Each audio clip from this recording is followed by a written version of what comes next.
Cerramos entonces con un panel que se titula Presente de las izquierdas, revolución y contrarrevolución en América Latina. Y entonces los invitados son Sergio Grestoso, que es doctor en Historia por la Escuela de Altos Estudios de Ciencias Sociales de París, profesor titular de la Universidad de Chile. Es estudioso del movimiento popular y de la cuestión social en Chile. Y entre los libros que editó se encuentra El Partido Democrático de Chile, auge y ocaso de una organización política popular, 1887-1927, por Dom, y Asamblea de la Afiliación, ¿no? De las izquierdas en Chile, ¿no? Y Sergio nos va a hablar de la revolución en Chile. Y el segundo ponente es Pablo Stefanoni, que es doctor en Historia por la Universidad de Buenos Aires. Actualmente es jefe de redacción de la revista Nueva Sociedad y fue director de Le Monde Diplomatique en la edición boliviana. Vivió en Bolivia varios años, hizo su doctorado sobre intelectuales, socialismo y nación en Bolivia, publicado en Bolivia por la editorial Plural bajo el nombre de Los Inconformistas del Centenario. Y además coordinó con Andrei Shelkov Historia de las Izquierdas Bolivianas, Archivos y Documentos entre 1920 y 1940, y publicó hace poquito junto a Martín Baña Todo lo que necesitas saber sobre la Revolución Rusa. Entonces empezamos con la presentación de Sergio, con la pregunta ¿revolución en Chile? Bien, buenas tardes. Agradezco al CELINSI y particularmente a Horacio de haberme invitado a hacer un alto en medio de la convulsionada situación chilena para venir a descansar un poco acá. Un país tranquilo, ordenado. Un oasis. ¿Ah? Un relajo. Bien. El título de mi presentación no lo coloqué yo. Me imagino que lo colocó Horacio. Revolución en Chile. Y me enteré cuando llegué acá, o un poco antes de venir, que ese era el título que me había colocado. Vamos a tratar de caracterizar este movimiento en curso. Una de las consignas más conocidas de los manifestantes en Chile es: no son 30 pesos, son 30 años. Haciendo referencia al hecho de que el trasfondo del movimiento no es el alza del metro, 30 pesos del pasaje de metro, fue la gota que rebasó el vaso o la chispa que incendió la rodera, sino 30 años de neoliberalismo después de la dictadura. En realidad, si observamos bien, no son 30 años, son 46 años. Es decir, los 30 años de la post-dictadura más los 16 años y medio de instalación a sangre y fuego mediante el terrorismo de Estado del modelo neoliberal. Entendiendo la postdictadura como una continuación, una consolidación e incluso, según muchos analistas, una legitimación del modelo neoliberal por todos los gobiernos postdictatoriales. 7 gobiernos postdictatoriales. Eichmann, Lagos, Frederick Tagle, 2 de Bachelet y 2 de Piñera. Si uno examina las consignas, las reivindicaciones, lo que expresa la gente, podríamos agrupar en torno a 2 ejes la explicación de este movimiento. En primer lugar, es cuestión de ver las quejas de los manifestantes, de los ciudadanos de a pie. La gente se está levantando en contra de todos los males del neoliberalismo, contra los abusos patronales de las empresas, contra la polución de las empresas, contra los bajos salarios, las pensiones de miseria, contra los privilegios no solo de la clase burguesa empresarial, también de la casta política, del alto mando de las Fuerzas Armadas, de carabineros y un sinnúmero de quejas y de males que golpean a la inmensa mayoría de la población, especialmente a los sectores sectores populares, pero no exclusivamente. También a gran parte de las capas medias, incluyendo capas medias acomodadas. O sea, se trata de un movimiento claramente anti-neoliberal, independientemente de los distintos niveles de conciencia que pueden existir de quienes se están movilizando. Y al mismo tiempo es un movimiento que en el plano político, y esto ha ido creciendo, está cuestionando el sistema de democracia meramente representativa, la mediocre democracia representativa que tenemos en Chile a partir de 1990 y que hemos caracterizado como una democracia restringida, tutelada y de baja intensidad. No tenemos tiempo ahora para explicarnos, entendernos demasiado sobre la caracterización, pero probablemente podríamos hacerlo durante la conversación. Y la expresión de esta conciencia, o por lo menos en aquellos núcleos más politizados de la gente que se está movilizando, es la reivindicación de una nueva constitución vía asamblea constituyente, algo que nunca se ha hecho en la historia de Chile. Eso como marco general. ¿Cuál es el carácter del movimiento? A muy poco andar, al segundo día, creí darme cuenta, y no fui el único, por suerte, hemos sido muchos, pero esa fue mi reflexión íntima. Esto no es una explosión solamente, esto es una rebelión popular. Una rebelión esencialmente pacífica de la mayoría de la población. Esta es una rebelión del pueblo de Chile y de los pueblos de Chile, no solamente del pueblo mestizo o chileno, sino que también de los pueblos originarios, principalmente del pueblo mapuche. Es una rebelión de la mayoría de la población. Por lo tanto, es un movimiento policlasista. Acá no está solamente la antigua clase obrera o los asalariados. Hay una variedad muy grande de sujetos y actores sociales. Pequeños comerciantes, pensionados, estudiantes, trabajadores manuales, trabajadores de cuello y corbata, sectores medios, incluso sectores medios acomodados, que si bien pueden tener un pasar digno hoy día, viven en la incertidumbre, pues saben que si tienen, porque en Chile se denomina una enfermedad catastrófica, pueden quedar en la ruina. O saben también que en el momento de pensionarse, sus ingresos van a ser reducidos a la tercera o la cuarta parte de lo que son en la actualidad. Es un movimiento de los pueblos de Chile. Es una rebelión popular. Rebelión no necesariamente significa sinónimo de alzamiento armado. Esta es una rebelión esencialmente pacífica. ¿Hay violencia popular? Evidentemente que hay violencia popular. Este es un estallido de un acumulado de casi medio siglo que tiene manifestaciones de violencia popular.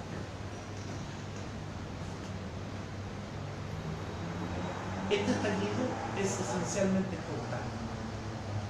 Esta rabia acumulada toma cauces de alta espontaneidad. Lo que no quiere decir que ciertas manifestaciones de violencia popular no tengan un contenido político, no tengan, creo que esto ha venido poco a poco manifestándose, cierta direccionalidad política. Direccionalidad política no significa necesariamente que haya grupos de vanguardia actuando en el sentido de decir la violencia tiene que dirigirse en tal o cual sentido, puede que no haya y de seguro lo debe haber, pero hay una direccionalidad política de quienes participan en los actos de violencia, puesto que los blancos principales de esta violencia son instituciones que simbolizan este estado de cosas, esta opresión. De preferencia, bancos, cadenas de farmacias, no sé si sabrán todos que en Chile ha habido escándalos de colusión de las principales cadenas de farmacia para elevar artificialmente los precios de los medicamentos, ISAPRE, que son las instituciones privadas de salud, AFP, ese concepto me parece que es conocido mundialmente, que es una forma de seguro privado que reemplaza a una verdadera institución de seguridad social, cadenas de supermercados, edificios públicos, instituciones de gobierno fundamentalmente, y posteriormente, incluso en una suerte de radicalización del movimiento, monumentos que simbolizan el Estado de Nación. Los primeros monumentos afectados fueron los de conquistadores españoles, genocidas de los pueblos originarios, pero luego esto se extendió a otros símbolos, entre comillas, patrios, fundamentalmente personajes de la guerra del Pacífico. No tengo recuerdo si esta desmonumentalización por la vía de la acción directa ha llegado a héroes de la independencia, a madres de la patria. Sí, un cañón de la batalla de Maipú, del general San Martín, me imagino, que estaba en el sitio de la batalla de Maipú, que es una comuna aledaña de Santiago, fue arrojado desde cierta altura, provocándole algunos daños. Pasando por el detalle, en general son símbolos del Estado-Nación que han sido directamente atacados por sectores de los manifestantes, incluyendo a jefes militares de la Guerra del Pacífico, siendo el más paradigmático de ellos el general Baqueano, cuya estatua en la plaza del mismo nombre, o Plaza Italia, como la conoce todo el mundo, ha sido seriamente afectada. Decía que el movimiento es esencialmente pacífico. Pero digo, esencialmente pacífico, lo que requiere ciertos niveles de violencia popular. Ahora bien, hay toda una operación político-mediática desde las esferas de poder tendiente a contraponer manifestantes pacíficos versus manifestantes violentos. Me parece que esa es una trampa política en la que quienes se identifican, como en mi caso, con la rebelión popular en curso, no deberíamos caer. Porque independientemente de las diferencias respecto de los métodos de lucha que pueden existir al interior de este gran y diverso movimiento, diferencias que muchas veces no están condicionadas solo por perspectivas políticas distintas, sino que también por cuestiones etarias.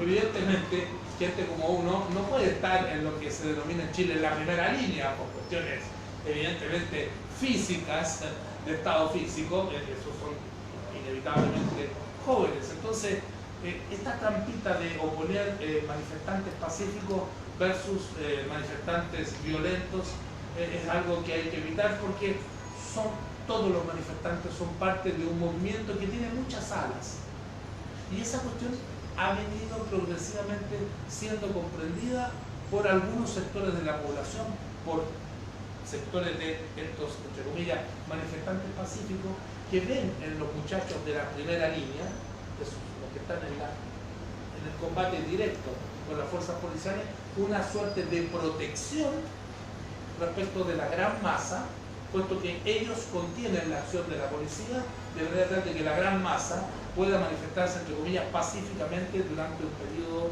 de tiempo mucho más prolongado que lo que estaría dispuesto a soportar o a permitir el Estado. O sea, la primera línea ha ido ganando apoyo y simpatía en el último. Este movimiento, decíamos, es un movimiento esencialmente espontáneo. Nace como un movimiento espontáneo. No hay una vanguardia que lo ordene, que lo dirija, que lo planifique, que determine qué tipo de acciones se pueden realizar y qué tipo de acciones no se deben realizar. Ahora bien, esta afirmación hay que matizarla. Ocurre que esto nació como un movimiento muy espontáneo de los estudiantes del liceo, de los secundarios, como lo denominamos en Chile, al cual se sumaron distintas categorías de la población, en un primer momento como protesta por el alza de los transportes. Y esto, como bien se sabe, tomó dimensiones que abarcaron todas las reivindicaciones habidas y por haber, todas las reivindicaciones que uno pueda imaginarse. Lo que no quiere decir que con el correr del tiempo no se hayan sumado referentes políticos. grupos políticos de distintas tendencias, generalmente de izquierda, no solamente de la izquierda representada en el Parlamento, sino también de la izquierda extraparlamentaria, pero sobre todo organizaciones sociales y ciudadanos y ciudadanas de a pie que no tienen militancia electoral. En un primer momento, esta espontaneidad contribuyó a la fuerza del movimiento. La ausencia de un Estado mayor hizo que la represión no pudiese aplastar el movimiento golpeando a determinadas cabezas, porque eran miles de cabezas. Pero con el correr del tiempo, ese factor que constituía la fortaleza del movimiento podría estar convirtiéndose en una de sus debilidades, en la medida en que no tiene unidad de mando, no tiene capacidad de plantear una sola política unificada frente al adversario. Aun cuando hay que señalar que existe una cierta germen o un sector de este movimiento que intenta darle conducción y que está representado principalmente por lo que se denomina unidad social, que es un conglomerado de organizaciones sociales constituido pocos meses antes del 18 de octubre, en el que hay una gran variedad de organizaciones. Está la Central Unitaria de Trabajadores, está el movimiento No Más AFP, está el movimiento estudiantil mayoritariamente representado ahí a través de la Confederación de Estudiantes de Chile, CONFECH, que es un organismo confederal que agrupa a los distintos sindicatos estudiantiles universitarios.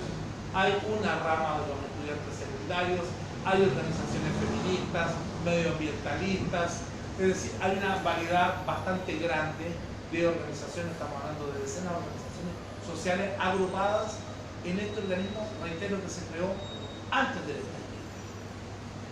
Pero la unidad social no logra representar a todo el mundo.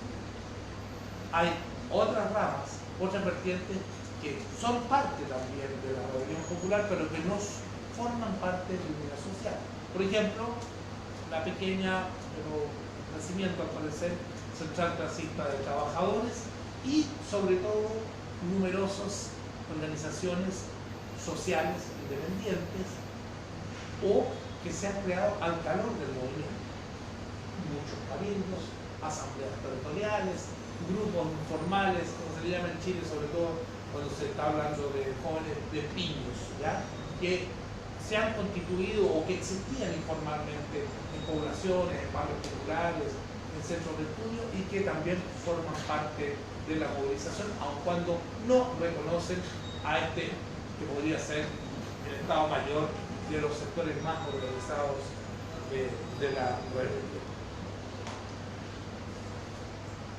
Uno de los fenómenos más interesantes de este movimiento es que se ha producido un salto cualitativo en la politización de la sociedad chilena, de la población.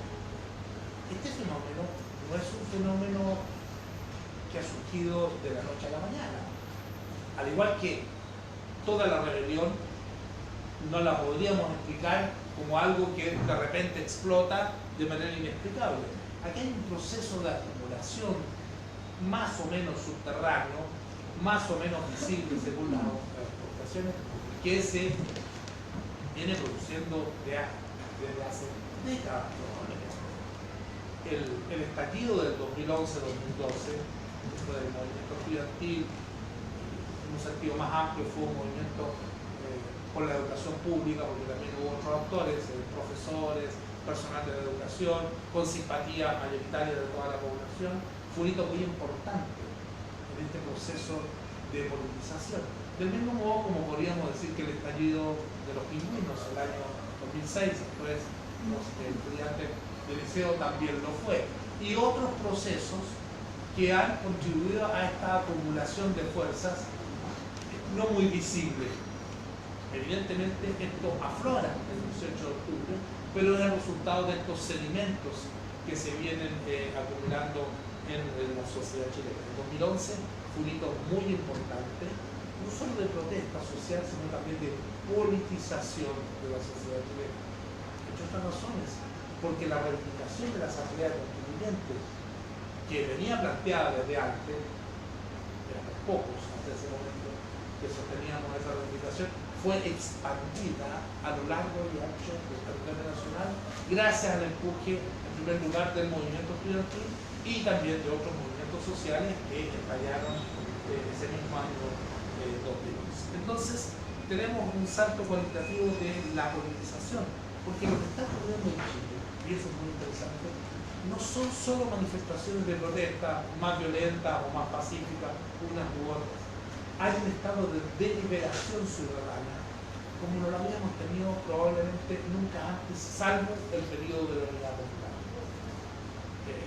Por lo menos en términos de recuerdos personales, y también probablemente de investigación histórica, no encuentro otro ejemplo parecido a la deliberación existente hoy día en Chile. Es decir, son centenares de miles de personas que de alguna manera están deliberando, no solo en estos cabildos o en estas asambleas territoriales, sino que en conversaciones informales, en grupos de WhatsApp, entre vecinos, entre compañeros de trabajo. Lo que se está produciendo hoy día es una suerte de gigantesca escuela de educación cívica o de educación política al aire libre. Y a diferencia de ocasiones anteriores, a diferencia, por ejemplo, de lo que fue, entre comillas, el proceso constituyente del gobierno de Bachelet, esta vez se trata de deliberaciones libres, autoconvocadas, que no están monitoreadas por el poder. A los cabildos nadie les fija las pautas. Unidad Social a lo sumo sugiere una pauta de discusión, una forma de organizar el cabildo, pero nadie está obligado a ello. No hay agentes políticos o administrativos del Palacio de Gobierno, como lo hubo en alguna época, diciendo lo que se podía hacer, lo que no se podía hacer, cómo se tenía que hacer, cuáles eran los temas permisibles, cuál era el formato, y sobre todo no hay nadie haciendo la síntesis de esos cabildos, aparte de las propias personas que están participando en ellos. Es decir, hay un estado de deliberación política favorecido por una serie de fenómenos que son, estos fenómenos acumulativos, estas experiencias anteriores, hasta el tema tecnológico, pero que es un facilitador de las redes sociales que sin lugar a duda juegan un rol importante en las convocatorias. Hay muchas convocatorias que circulan, incluso circulan sin firma por las redes sociales, pero que finalmente arrojan un resultado, como en estas deliberaciones masivas. ¿Cuáles son los problemas? La principal debilidad que señalaba es el problema de la conducción política. Este es un monstruo de 1000 cabezas, no tiene una conducción política centralizada, y como les decía, si bien en un primer momento esto puede haber sido un elemento de fuerza del movimiento, pareciera ser que en estos momentos ya se convierte en una de sus debilidades, sobre todo en la perspectiva de la coyuntura actual. Ustedes deben saber que hace cuestión de pocos días hubo un acuerdo parlamentario entre la casi totalidad de los partidos representados en el Parlamento. Me parece que el único que hubo dos partidos que no representados que no participaron en ese acuerdo: Partido Comunista y Partido Humanista. No sé si olvida alguno, los compatriotas me lo señalaron. Un acuerdo parlamentario de así se nos olvida actualmente, un acuerdo por la paz social y nueva constitución, tendiente a desactivar este movimiento, prometiéndole a la población mejoras de su condición de vida, y sobre todo la perspectiva de la elaboración de una nueva constitución a través de una fórmula que debería decidirse por la propia población, dos opciones: una convención constituyente o una convención constituyente ciudadana. Básicamente, ¿en qué consisten estas dos fórmulas? Una convención constituyente sería un organismo mixto compuesto por la mitad de parlamentarios designados por los propios parlamentarios y otra mitad de constituyentes electos por la ciudadanía. Opción B, así se denomina oficialmente, convención constituyente ciudadana, esto es un cuerpo de delegados íntegramente elegidos por la ciudadanía y que ha sido presentado ante los ojos de la población por aquellos sectores, entre comillas, progresistas, es decir, sectores de la oposición al gobierno de Piñera, que son parte de este acuerdo, como una asamblea constituyente, pero con otro. Esta es una operación política bastante hábil y que, sin lugar a dudas, ha producido algún nivel de desconcierto y probablemente de desmovilización entre el sector de la población que están esperanzados en que esta solución sea la que dé satisfacción a las aspiraciones de profunda reforma política.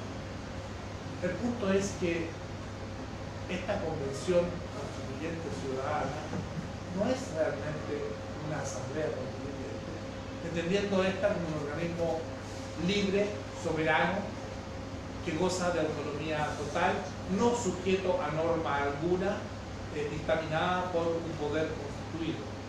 Porque la teoría democrática parte del supuesto que el poder constituyente originario reside en la ciudadanía, es decir, es el poder supremo en cualquier estado democrático. Y bien, el acuerdo parlamentario supone que valga la redundancia, que los acuerdos que se van a tomar, cualquiera sea la opción por la cual vote mayoritariamente la ciudadanía, ya sea la convención constituyente o la convención constituyente ciudadana, deben ser adoptados por un quórum supramayoritario de 2/3 de sus integrantes, que bien sabemos por experiencia durante 30 años de esta democracia tutelada, restringida y de baja intensidad, es un quórum imposible de alcanzar. Así se suman muchas voluntades del supuesto campo unido, que no lo está, del progresismo de Chile. Esta fórmula propuesta por los parlamentarios, acordada, implica también un sistema de elección que es exactamente el mismo que se usa en Chile para elegir los diputados.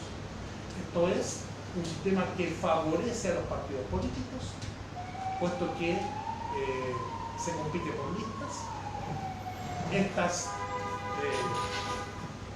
Estas listas permiten el chorreo de votos, es decir, que candidatos muy potentes beneficien con el excedente de sus votos a candidatos de la misma lista. Y por ende, es un sistema de elecciones que hace muy difícil, si no es posible, que candidaturas independientes, emanadas de los movimientos sociales, de los sindicatos, de las juntas de vecinos, de grupos de pueblos originarios, de movimientos de mujeres, etc., puedan competir en pie de relativa igualdad con los partidos políticos, que bien sabemos son maquinitas electorales bien aceitadas, y cuando digo bien aceitadas me refiero hasta el aceite que le proveen las grandes empresas, como se ha demostrado en varios casos de corrupción, en los cuales, en al menos uno de ellos, el financiamiento de estas empresas, estoy pensando ni más ni menos que en Sokimich, cuyo principal propietario es un yerno o ex yerno de Pinochet, que digo que el financiamiento era transversal a los partidos políticos, casi de todo el arcoíris, incluyendo partidos de derecha y partidos progresistas. Se ha criticado también estas fórmulas acordadas en el Parlamento, el hecho de que no consideran temas de cuotas de género ni para los pueblos originarios, entre otras críticas que se han formulado. De manera tal de que estamos en una coyuntura en Chile bastante compleja. El primer efecto de este acuerdo por la paz social y nueva constitución fue salvar al gobierno de Piñera. Ese es el efecto inmediato. El gobierno de Piñera estaba por las cuerdas, probablemente a punto de caer, si se hubiese llamado, por ejemplo, a una nueva huelga general de mayor extensión, y evidentemente esto le ha dado un respiro que probablemente le va a permitir llegar hacia el fin de su mandato. Inmediatamente, al día siguiente, se recuperó la bolsa de Santiago, bajó el dólar y se intentó dar una apariencia de normalidad. Hasta los programas de farándula de televisión volvieron a hablar de farándula, porque en las últimas semanas estaban abocados, cosa insólita, a tratar temas sociales y políticos. Entonces, hay una tentativa de normalización que implica, por un lado, este acuerdo, que es un acuerdo muy amplio, va desde la extrema derecha, representada en el Parlamento por la UDI, Unión Demócrata Independiente, que son todos ahijados políticos de Pinochet, hasta una buena parte del Frente Amplio, de la formación joven, que también mayoritariamente suscribió este acuerdo. Es decir, una especie de gran cruzada nacional por la paz social que ha introducido una línea divisoria transversal, porque esto también ha producido divisiones en el seno de algunos de los partidos firmantes de este acuerdo, principalmente del Frente Amplio, debilitando evidentemente desde el punto de vista político a la rebelión popular. No obstante lo anterior, el futuro de este acuerdo por la paz y la nueva constitución es incierto, puesto que está generando fuerte debate entre los propios firmantes del acuerdo, puesto que esta norma de los 2/3 de los sufragios en el seno de la futura constituyente, ya sea convención o como quiera llamarse, es objeto de polémicas. Porque 2/3, ¿qué significa? 2/3 es un quórum inalcanzable. Los progresistas que firmaron el acuerdo sostienen, justo voy a terminar un minuto, sostienen que, o sea, no lo han dicho así, pero prácticamente insinuado, engañamos a la derecha, o le doblamos la mano. ¿Por qué? Porque si no hay acuerdo de 2/3 en el seno de la constituyente, los temas en cuestión pasan a ser materia que debe ser regulada por leyes de quórum simple. Es decir, no va a estar en la Constitución. En cambio, sectores de derecha que firmaron, como el senador Alamano, la UDI, hoy día están alegando de que no, ese no fue el acuerdo. Si no hay 2/3, sigue vigente aquellos acápites de la Constitución actual, esto es la Constitución de Pinochet, porque no se alcanzan los 2/3. Evidentemente es absurdo pretender, como lo hacen estos progresistas que firmaron el acuerdo, que materias tan complicadas, tan sensibles, como por ejemplo Fuerzas Armadas, modelo económico, por citar algunas, puedan ser objeto de simples leyes de quórum simple. ¿Vale? La derecha pinochetista jamás va a aceptar una cosa de ese tipo. Es decir, la única forma de resguardar el modelo tal como ha existido hasta ahora son estos quórum supramayoritarios que evidentemente no están en condiciones de concederse. Tengo que terminar. Esta es una situación fluida. Como en cualquier época revolucionaria, las cosas cambian día a día. No estoy hablando de que hay una revolución en curso. Hay un clima revolucionario, pero evidentemente en Chile no hay revolución, ni siquiera hay un estado pre-revolucionario, porque no se dan esas condiciones que son las típicas de una condición una situación revolucionaria o revolucionaria, como es un quiebre en el aparato del Estado, un quiebre de las Fuerzas Armadas y un quiebre profundo entre los sectores de la clase dominante, que si bien están muy inquietas, probablemente hacía mucho tiempo que no tenían una inquietud como la actual, aún mantienen una cohesión, cierta unidad de mando a pesar de sus diferencias, lo cual se ha visto reflejado en este bendito o maldito acuerdo por la paz social, que ha tenido desgraciadamente la capacidad de incorporar a sumar en torno a el sector hegemónico de la sociedad chilena, actores que se suponía que eran contestatarios. Muchas gracias.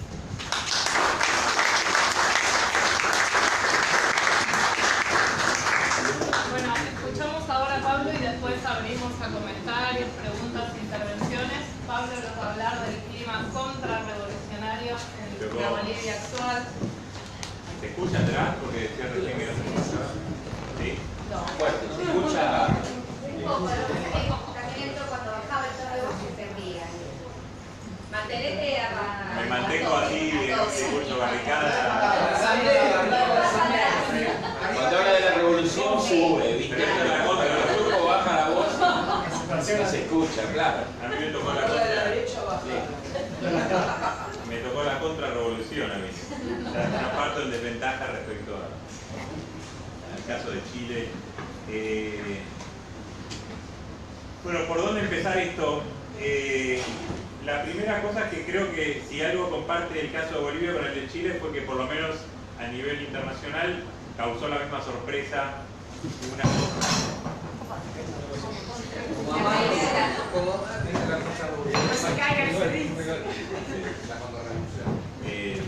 causó la misma sorpresa. Esta gente de los estandartes. Se cayeron las banderas.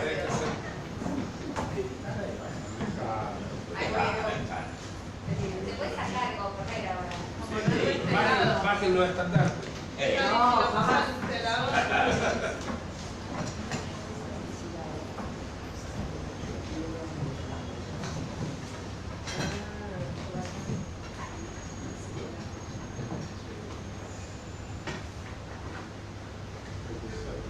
Acá no se cae nada. Con el viento se lo arriba.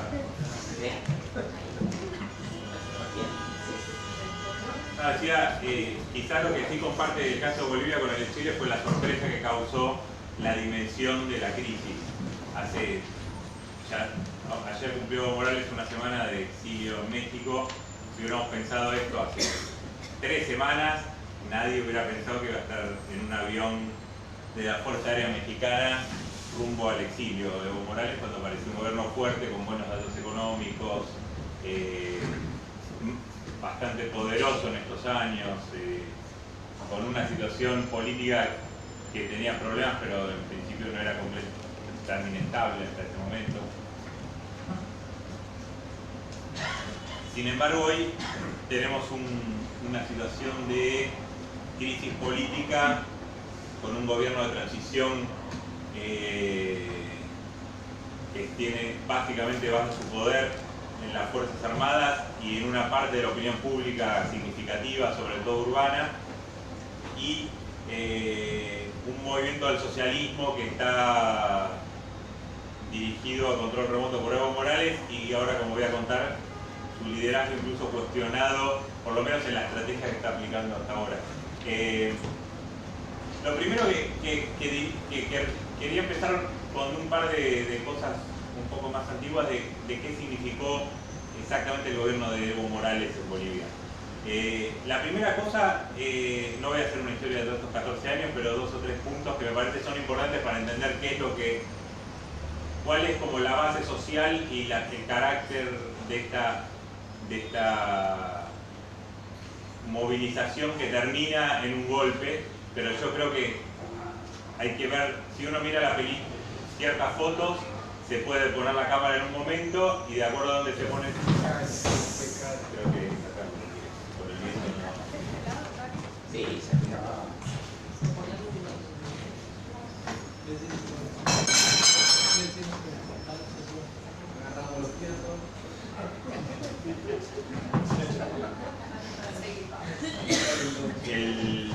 Me parece que si uno toma como fotos de esto, depende de qué fotos se saque, da resultados distintos. Si uno mira un momento de la movilización, era una movilización popular con hegemonía de las clases medias urbanas que reclamaban una segunda vuelta y un conteo transparente de votos. Si uno mira toda la película, va a ver que eso va radicalizándose y tomando otro tipo de características Y si uno pone la cámara y saca la foto del momento en que los militares sugieren a Evo Morales retirarse, diría de golpe, o los militares poniéndole la banda presidencial a Yanine Áñez, la presidenta interina. Ahora, también se puede mirar toda la película, que me parece lo más interesante para tratar de ver que todo eso estaba ahí. La movilización popular y un final de golpe, en mi opinión. Popular, digo, masiva. Después podemos ver qué sectores se están movilizando, pero era muy masiva la movilización. Esa es una característica de este movimiento. Tiene mucha gente en la calle en estos tiempos. Pero quería decirle dos o tres cosas del gobierno de Evo Morales, que duró 14 años y fue el más largo de la historia boliviana, más que incluso Andrés de Santa Cruz, que fundó Bolivia, y además en un país que siempre fue averso a las reelecciones.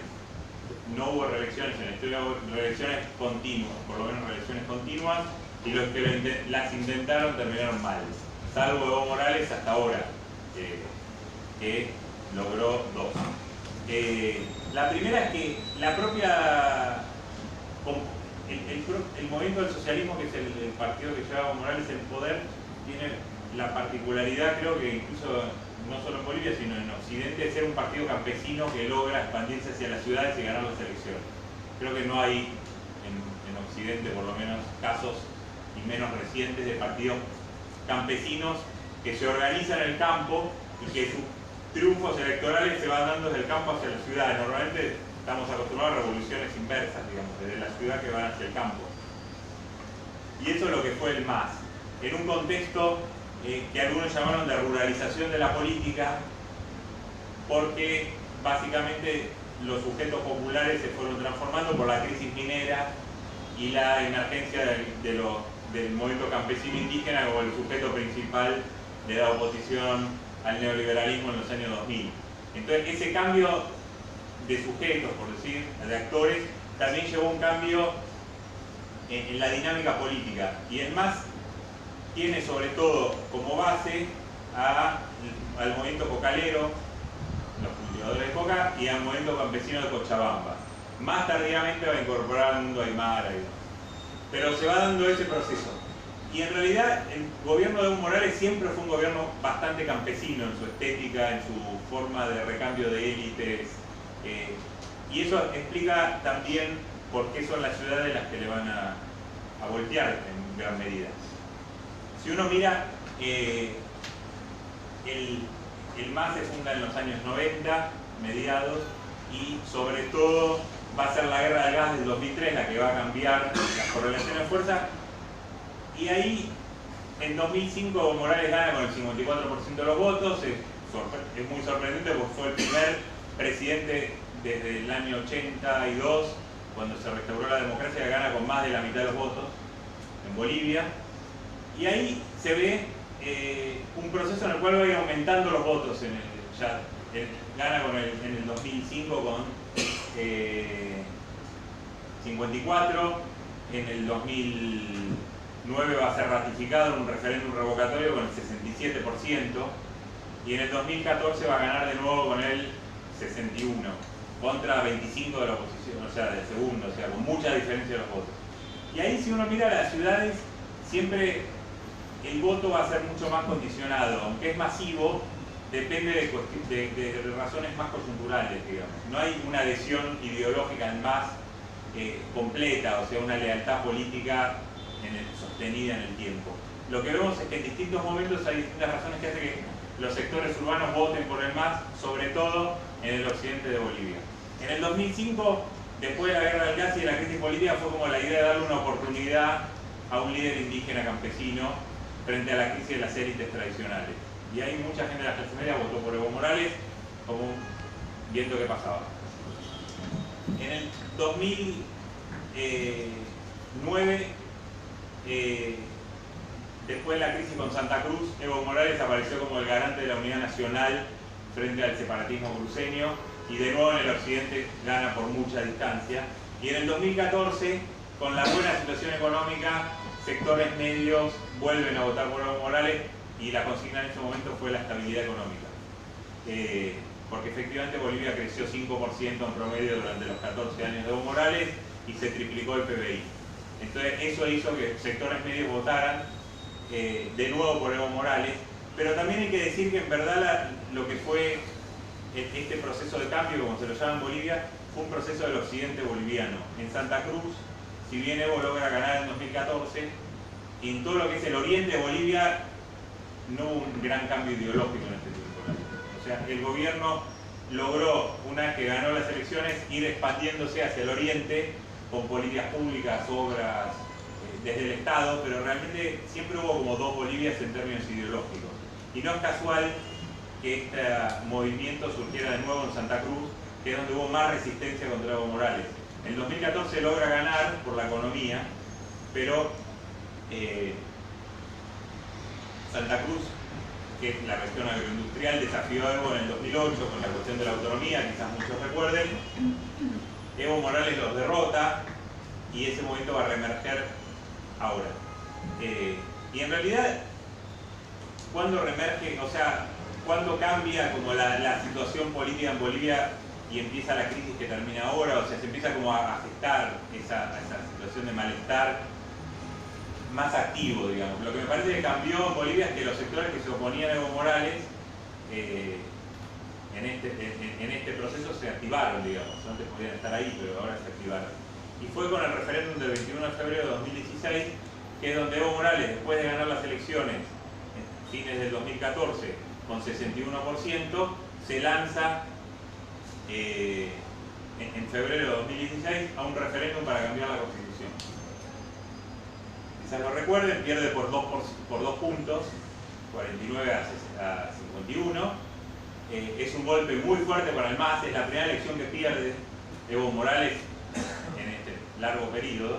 Lo procesa mal la derrota y a partir de ahí empieza a tratar de buscar otras vías, como el artículo que se buscaba reformar de la Constitución para instalar la reelección indefinida. No se podía cambiar por la derrota del referéndum vinculante.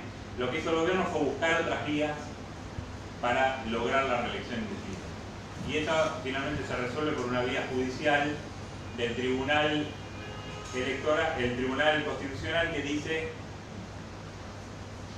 aplica el Pacto de San José de Costa Rica, que dice que todo ciudadano puede elegir y ser elegido, y que por lo tanto el artículo de la Constitución es inconstitucional, porque el pacto está por encima de la Constitución. No es la primera vez que se usa ese recurso, ya se había usado en Honduras, en Costa Rica, y entonces la reelección se volvía como una especie de derecho humano, ¿no? Un derecho político básico que ninguna constitución podía limitar. El tema ahí es que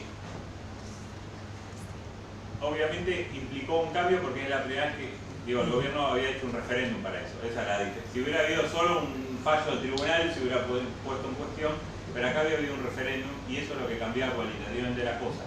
Porque además el argumento del gobierno fue un poco provocativo, porque cuando le preguntaron a los funcionarios por qué no respetaban el referéndum, decían que ellos sí habían respetado el referéndum porque no se había cambiado el artículo de la Constitución. Lo que se había hecho es buscar otra vía. Pero bueno, es un poco tramposo, digámosle. Era como un poco, evidenciaba una vivencia criolla, es decir, bueno, yo no cambié el artículo, yo fui por otro lado. Y a partir de ahí es donde a partir del fallo del tribunal es donde se empieza a reactivar la oposición, sobre todo en Santa Cruz.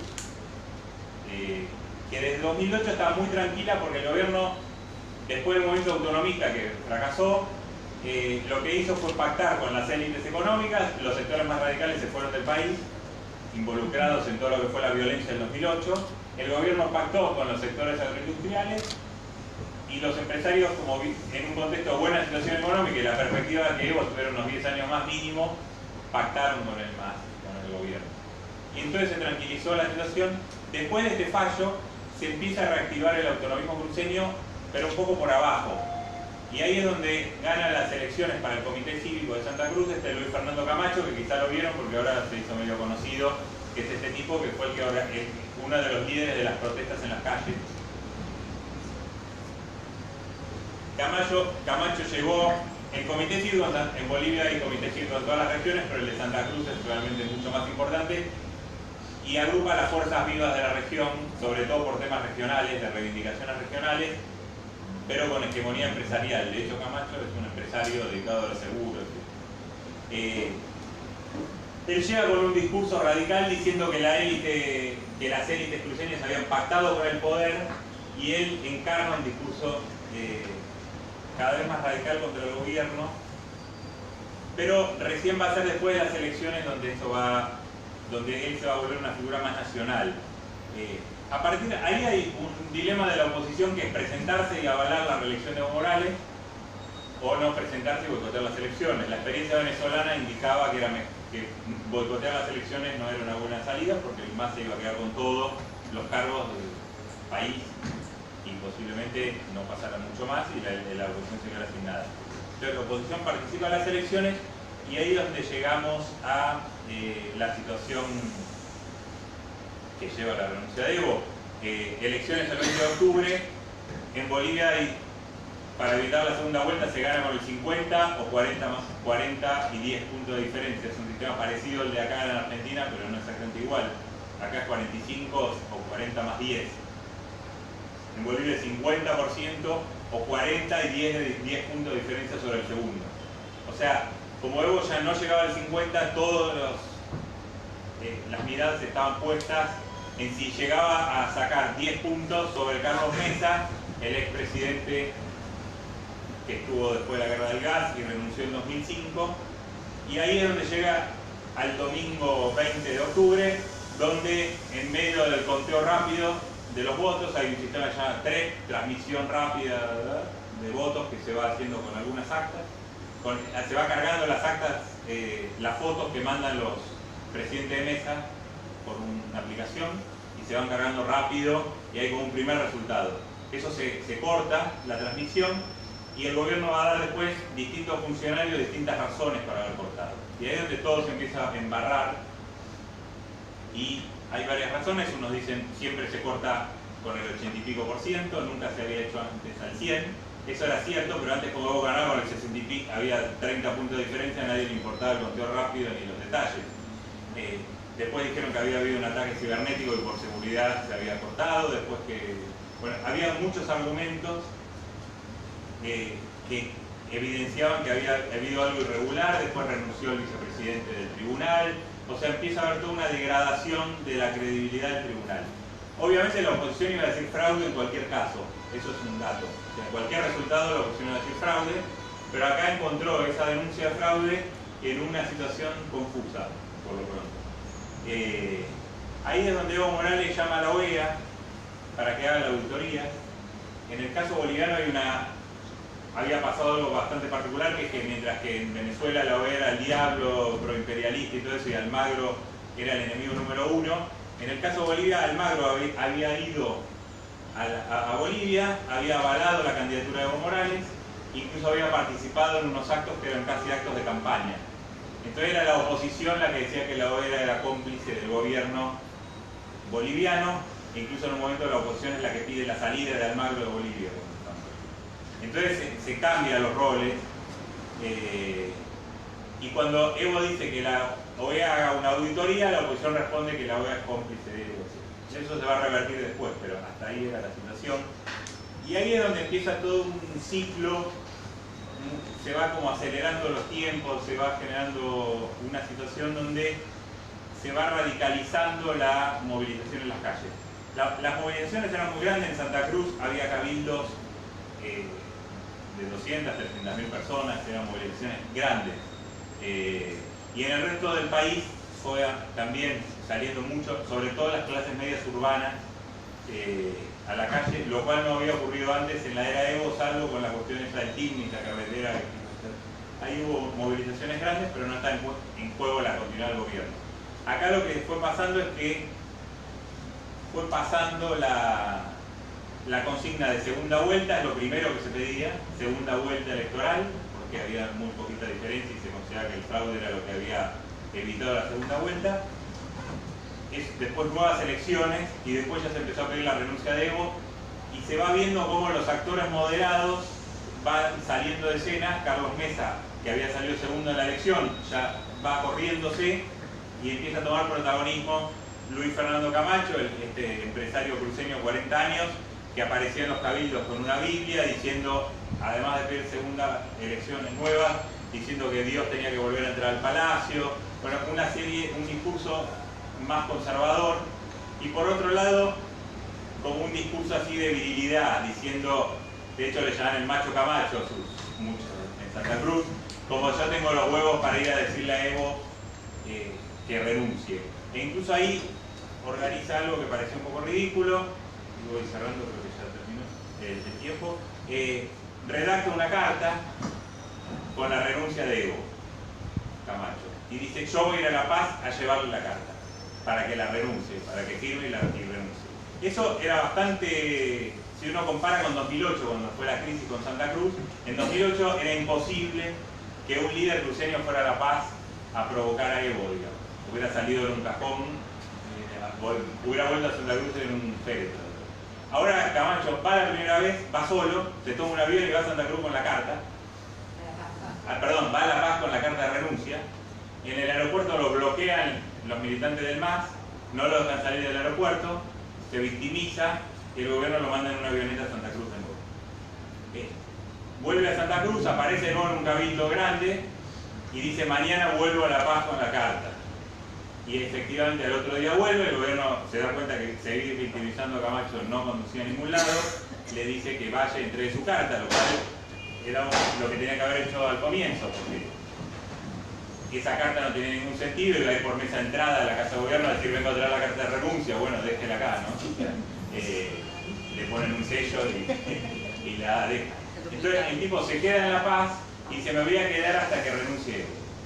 Y es donde se va viendo cómo va escalando la situación en un clima mucho más radicalizado en las movilizaciones, y es ahí donde entra en acción el amotinamiento policial que empieza en Cochabamba y que va a expandir a toda Bolivia, y después una catarata, una situación crítica donde Evo Morales se va al Chapare para preservarse físicamente, García Linera también, y ahí es donde se cierra como un círculo, porque Evo Morales salió del Chapare, el Chapare es la región cocalera, de donde él emerge a la política, logra constituirse en un líder nacional, y en un momento de crisis y de pérdida de apoyo vuelve al Chapare, ¿no? Es casi como cerrar un círculo, digamos, de lo que había sido una expansión hegemónica hacia el resto del país, volver en un repliegue hacia tu zona de seguridad, digamos, donde están las bases leales que no van a nunca abandonarlo.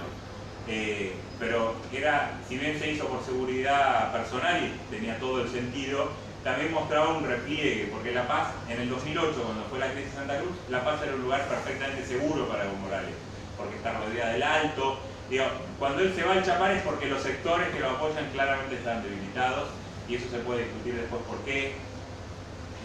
Hay varias explicaciones, yo solo tiro 2 o 3, pero claramente se ve en este tiempo una burocratización, una relación clientelar entre el Estado y las organizaciones sociales, un reemplazo creciente de la militancia social por empleados públicos, o sea, hay todo que tiene que ver con el tiempo también largo de ejercicio del poder, la forma de ejercitarlo, etc. Y ahí es donde se ve, y con esto cierra, un clima donde las élites y las clases medias urbanas se enfrentan de algún modo en una especie, ahí sí donde la idea de contrarrevolución tiene sentido, porque hay como un intento de recuperación del poder frente a un gobierno campesino.